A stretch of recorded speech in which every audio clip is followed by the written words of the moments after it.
Hi friends, Hindi recorded channel में आप सभी का स्वागत है। दोस्तों, अपने पिछले अध्यायों में हम रंगमंच की परिभाषा, भारतीय रंगमंच का इतिहास एवं विकास, साथ ही साथ यथार्थवादी रंगमंच शैली पर टिप्पणी और भारतीय रंगमंच के विविध रूपों पर चर्चा कर चुके हैं। और आज के अध्याय में हम इसी रंगमंच की उपयोगिता पर चर्चा करेंगे और जानेंगे कि किस प्रकार रंगमंच एक कलाकार या दर्शक के लिए उपयोगी साबित होता है।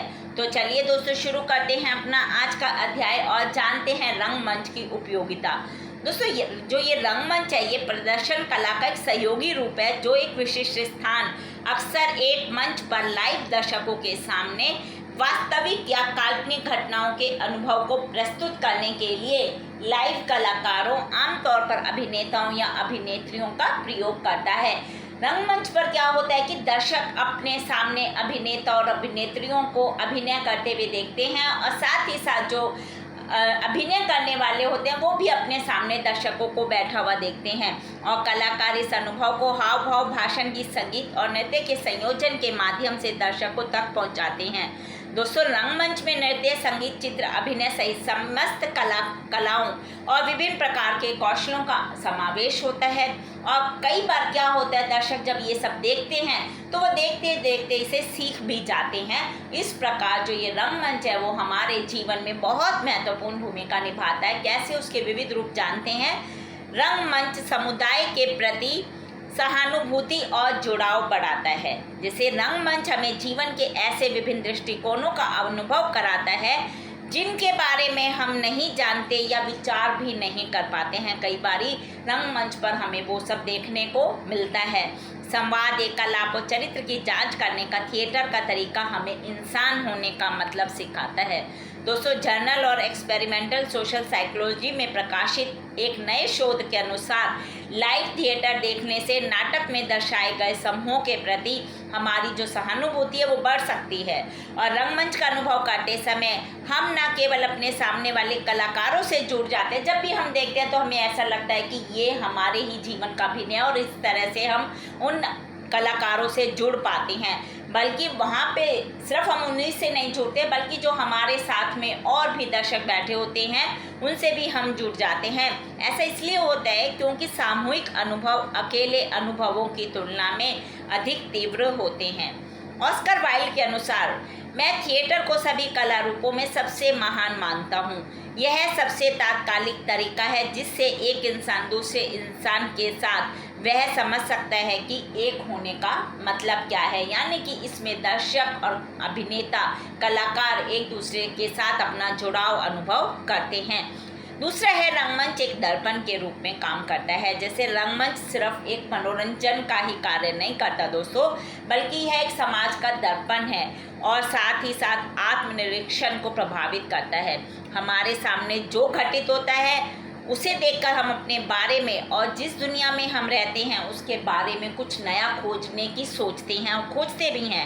रंगमंच के कई रूप उपदेशात्मक भी होते हैं जिनका उद्देश्य दर्शकों को शिक्षा देना होता है और साथ ही साथ ऐसी कई रंगमंच शैलियां हैं जो दर्शकों को प्रतिबिंबित करने और जांचने के लिए स्पष्ट रूप से मौजूद हैं।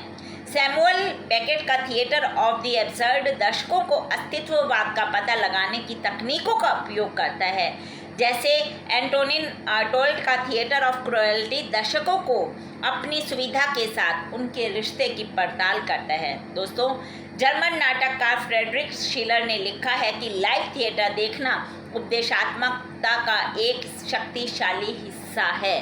वे लिखते हैं कि हमारी आंखों के सामने जो कुछ दिखता है हमेशा विवरण से अधिक शक्तिशाली होता है। वो हम अपने आंखों के सामने देख रहे हैं, ना कि हम उसे पढ़ रहे हैं। या लाइव देखना और एक मूवी में, फिल्मों में देखना एकदम अलग अनुभव होता है दोस्तों। इसलिए यदि रंगमंच इस मंच का उपयोग उनकी सच्चाइयों को प्रदर्शित करने के लिए किया जाए तो उससे दर्शकों को शायद कानून की समझ को भी बढ़ाया जा सकता है।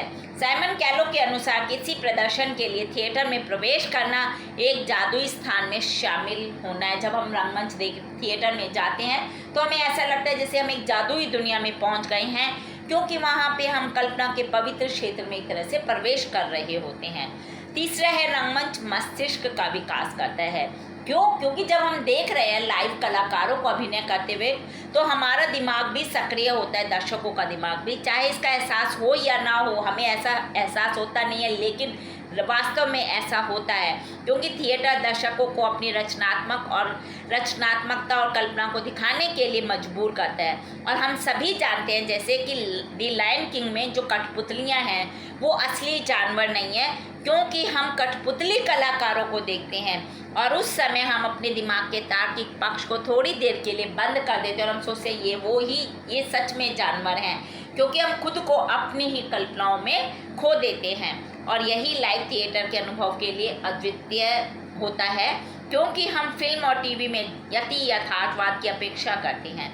दोस्तों, एक अध्ययन के अनुसार रंगमंच के निर्माण अथवा नाटक के साथ जुड़ने से अधिक रचनात्मक सोच और मौलिकता आती है। साथ ही साथ इसका एक फायदा यह है कि ये तनाव दूर करता है। अभिनय और नाटक से व्यक्ति भावनाओं को महसूस करना, व्यक्त करना, दूसरे की भावनाओं को समझना, भावनात्मक समस्याओं से निपटना सीखता है। और रंगमंच सही वातावरण में मनुष्य के अंदर की आक्रामकता और तनाव को बाहर लाने में भी मदद करता है। साथ ही साथ ये युवाओं को बेहतर जीवन जीने का ढंग सिखाता है। इसके अलावा कठिन से कठिन स्थिति में भी हार ना मानने के लिए रंगमंच प्रोत्साहित करता है।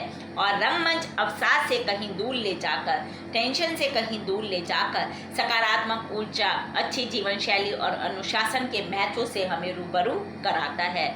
अगला उपयोग है, इसका उपयोगिता है विश्लेषणात्मक सोच।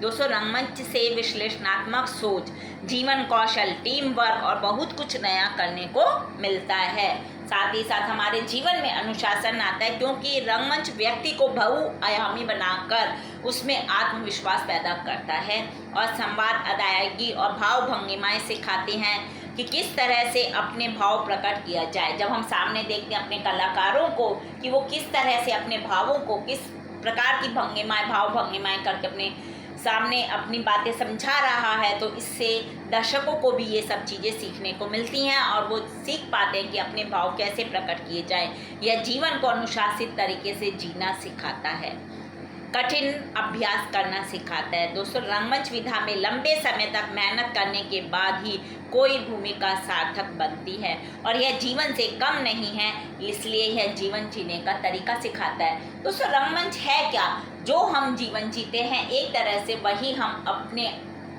दर्शकों, कलाकारों को उस पे मंच पर अभिनय करते हुए देखते हैं। इसीलिए यह जीवन जीने का कि हमें एक अच्छा जीवन कैसे जीना है, इसका तरीका भी रंगमंच से हमें सीखने को मिलता है। तो दोस्तों, ये हमने आज के अध्याय में रंगमंच का हमारे साधारण जीवन में क्या उपयोग है, इसके विषय में चर्चा की। हिंदी भाषा के और भी विषयों पर हम आगे के अध्याय में समय समय पर इसी प्रकार चर्चा करते रहेंगे। पर दोस्तों, उसको सुनने के लिए आपको मेरे चैनल को लाइक और सब्सक्राइब करना होगा। साथ ही दोस्तों, हिंदी भाषा से संबंधित कोई भी प्रश्न आप कमेंट बॉक्स में मुझसे पूछ सकते हैं, मैं शीघ्र ही उसका उत्तर देने की कोशिश करूंगी। धन्यवाद दोस्तों, आपका दिन शुभ हो।